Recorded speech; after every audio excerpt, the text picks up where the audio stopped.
மேல்மலையனூர் அங்காளம்மன் கோவிலில் பக்தர்களிடம் சட்டவிரோத வசூல் வேட்டை. அறநிலையத்துறை நடவடிக்கை கோரும் பக்தர்கள்.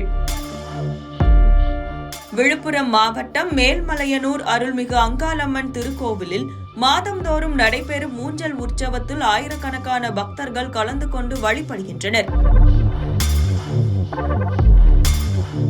இந்நிலையில் சமீபத்தில் நடைபெற்ற பங்குனி மாத ஊஞ்சல் உற்சவத்தில் இடைத்தரகர்கள் சிலர் பக்தர்களிடம் சட்டவிரோதமாக பணம் வசூலிக்கும் சம்பவங்கள் அரங்கேறியுள்ளன.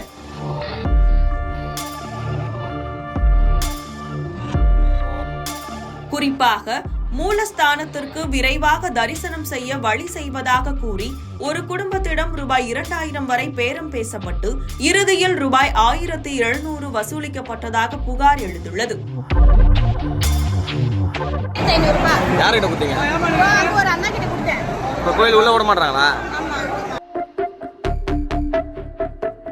இந்த சம்பவம் தொடர்பான வீடியோ சமூக வலைதளங்களில் பரவி பக்தர்களிடையே பெரும் அதிருப்தியை ஏற்படுத்தியுள்ளது. இது குறித்து பக்தர்கள் கூறுகையில், கோவிலில் இடைத்தரகர்களின் இத்தகைய செயல்கள் பக்தர்களின் மனதை வேதனைப்படுத்துகிறது.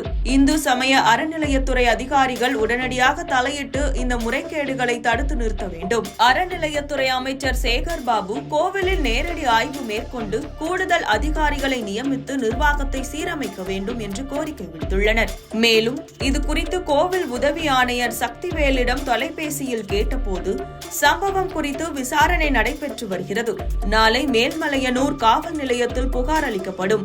கோவிலில் இடைத்தரகர்களின் நடமாட்டத்தை கண்காணிக்க கூடுதல் காவல்துறையினரை நியமிக்க கோரி மனு அளிக்கப்படும் என்று அவர் தெரிவித்தார். இந்த விவகாரம் மேல்மலையனூர் அங்காளம்மன் கோவிலின் நிர்வாகத்தில் நிலவும் சீர்கேடுகளை வெளிச்சத்திற்கு கொண்டு வந்துள்ளது. பக்தர்கள் கோவிலின் புனித தன்மையை பாதுகாக்க விரைந்து நடவடிக்கை எடுக்க வேண்டும் என்று வலியுறுத்துகின்றனர். கோயில் உள்ள விட மாட்டாங்களா?